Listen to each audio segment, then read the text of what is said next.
प्रिय विद्यार्थियों, मैं दिग्विजय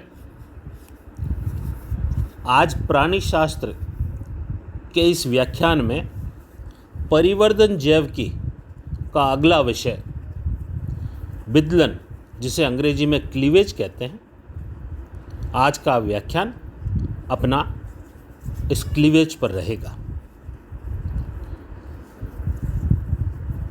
हमने दोनों गैमीट्स द्वारा फर्टिलाइजेशन द्वारा जाइगोट का निर्माण के होने की प्रक्रिया अब तक पढ़ी थी। अब हम उससे आगे होने वाले विकास के बारे में सर्वप्रथम क्लीवेज का अध्ययन करेंगे। क्लीवेज जाइगोट में होने वाले क्रमबद्ध समसूत्रीय विभाजन को कहते हैं, अर्थात अगर अंग्रेजी में इसकी परिभाषा देनी हो तो cleavage is the series of rapid mitotic division of the zygote which converts the single cellular zygote into a multicellular structure. अर्थात क्रमबद्ध समसूत्रीय विभाजन जाइगोट में, जो कि एक कोशिकीय होता है, और इन समसूत्रीय विभाजनों द्वारा यह बहुकोशिकीय स्ट्रक्चर बनता है। नीचे दिए गए डायग्राम अनुसार ये जाइगोट एक कोशिकीय होता है, उसके बाद में इसमें समसूत्रीय विभाजन दूसरे दिन दिखाया गया है, जिसके अंदर 2 कोशिकीय हो गया, फिर तीसरे दिन 4 कोशिकीय व 8 कोशिकीय समसूत्रीय विभाजन द्वारा हो गया, और चौथे दिन ये 16 कोशिकीय हो गया, और इस 16 कोशिकीय ठोस ब्लास्टोमियर युक्त इस स्ट्रक्चर को मोरुला कहते हैं। और 5वें दिन ब्लास्टोसाइट बन गया, जिसके अंदर बाहर की ओर लाल रंग में जो मैंने दर्शाए हैं वो तो ट्रोफोब्लास्ट बन जाते हैं, और जो हरे में अंदर की ओर धसे हुए हैं ये इनर सेल मास बन जाता है, और बीच में जो स्पेस दिख रही है वो ब्लास्टोसील बन जाती है, और ब्लास्टुला का निर्माण इस प्रकार अगली अवस्था का होता है। इस विदलन को 2 शब्द और इसके लिए प्रयोग में लिए जाते हैं, जिसे खंडीभवन अंग्रेजी में सेगमेंटेशन या कोशिका भवन सेलुलेशन भी कहते हैं।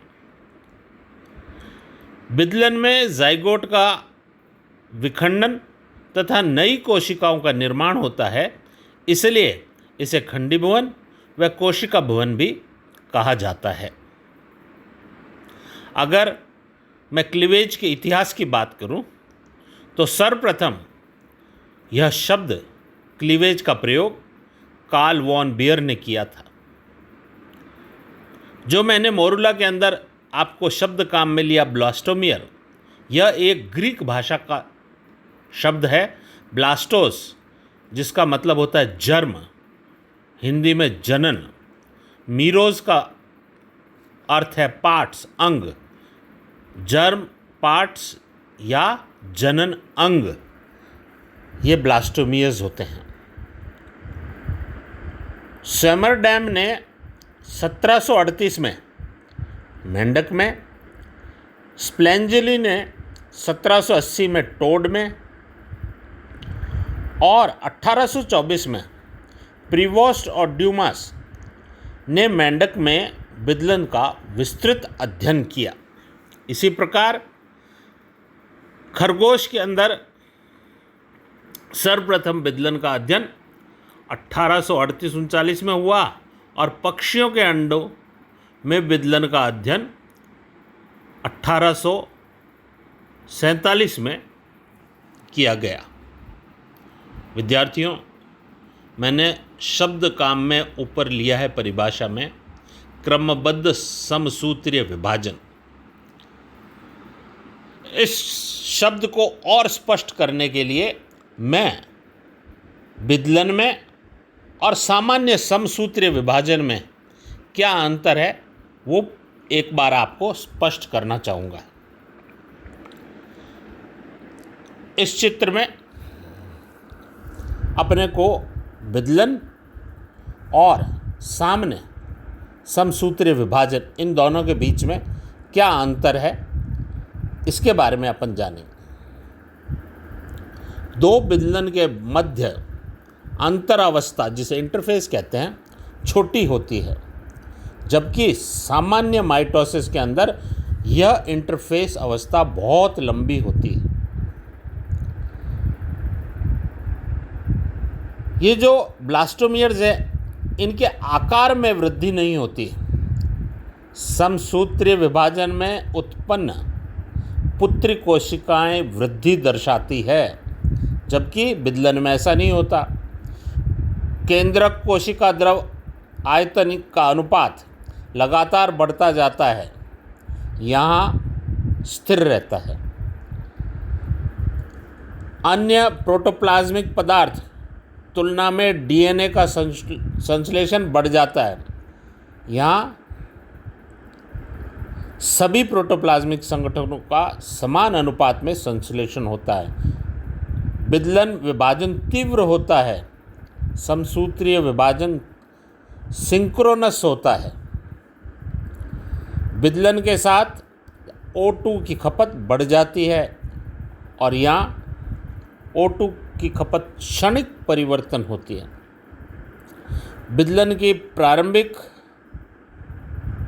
ये विभाजन की भ्रूणीय अर्ली एम्ब्रियो में होता है, जबकि समसूत्रीय विभाजन मैच्योर एम्ब्रियो में या वयस्क जंतुओं के अंदर होता है। तो ये 7 प्रकार की अपन ने इन दोनों विदलन में और सामान्य समसूत्रीय विभाजनों में अंतर, इसको स्पष्ट होने से अपने को विदलन के बारे में जानकारी प्राप्त होती है। इसके बाद में अगला अपना है, ये जो विदलन है क्लीवेज, इसके मुख्य लक्षण क्या है, कैरेक्टरिस्टिक्स ऑफ क्लीवेज। इसको मैंने संक्षेप में सरल भाषा में आपके लिए लिखा है। ये आपको पीडीएफ के रूप में काम आएंगे। इनका सहारा लेकर आप अपने नोट्स तैयार कर सकते हैं। तो सबसे पहला मुख्य लक्षण है, विदलन भ्रूणीय विकास की प्रथम अवस्था होती है। यह निषेचन के तुरंत बाद शुरू होती है। भ्रूण का आकार व आकृति में परिवर्तन किसी भी प्रकार का नहीं होता। विदलन से उत्पन्न ब्लास्टोमियर्स का आकार लगातार घटता जाता है, क्योंकि इन ब्लास्टोमियर्स की संख्या बढ़ती जाती है। चौथा, विदलन में दो विभाजन के बीच जो इंटरफेस अवस्था होती है वो बहुत कम होती है, क्योंकि ये द्रुत गति से होने वाला समसूत्रीय विभाजन होता है। पांचवा, विदलन के प्रारंभ में केंद्रक कोशिका द्रव अनुपात बहुत कम होता है, जो विदलन के दौरान अनुपात निरंतर बढ़ता रहता है। छठा, विदलन के दौरान ऑक्सीजन की खपत की दर बढ़ जाती है, क्योंकि इस दौरान मेटाबॉलिक रेट है वो बहुत बढ़ जाती है। इसके कारण O2 की खपत भी अधिक हो जाती है। सातवां, अधिकांश प्राणियों में विदलन का दर का निर्धारण अंडाणु में संग्रहित मैसेंजर आरएनए व प्रोटीन द्वारा किया जाता है। आठवां, विदलन दर पित्त की मात्रा पर भी निर्भर रहता है। अगला, प्रारंभिक विदलन विभाजन तुल्यकाली यानी सिंक्रोनस होता है, जबकि बाद का अनियमित एसिंक्रोनस या इरेगुलर हो जाता है। एम्ब्रियो में संग्रहित खाद्य पदार्थ फूड मटेरियल को सक्रिय कोशिका द्रव में परिवर्तित किया जाता है, जिससे डीएनए, आरएनए व प्रोटीन का संश्लेषण होता है।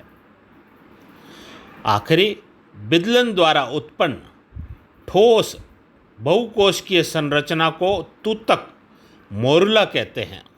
मोरुला एक ग्रीक भाषा का शब्द है जिसका अर्थ होता है अंग्रेजी में मलबरी और हिंदी में शहतूत। मोरुला सभी जातियों के प्राणी में नहीं पाया जाता। मोरुला में गुहा का निर्माण होने पर इसे कोरक ब्लास्टुला कहते हैं। अर्थात अगली स्टेज जो होती है ब्लास्टुलेशन की होती है। ऐसा माना गया है कि ये निषेचन के तुरंत बाद और इसकी अवधि गैस्ट्रुलेशन तक चलती है ये क्लीवेज की। तो क्लीवेज शुरू होता है निषेचन के तुरंत बाद और अंत होता है गैस्ट्रुला में। आज इतना ही। अगला टॉपिक टाइप्स ऑफ क्लीवेज और उसके सिग्निफिकेंस ऑफ क्लीवेज पर रहेगा। धन्यवाद।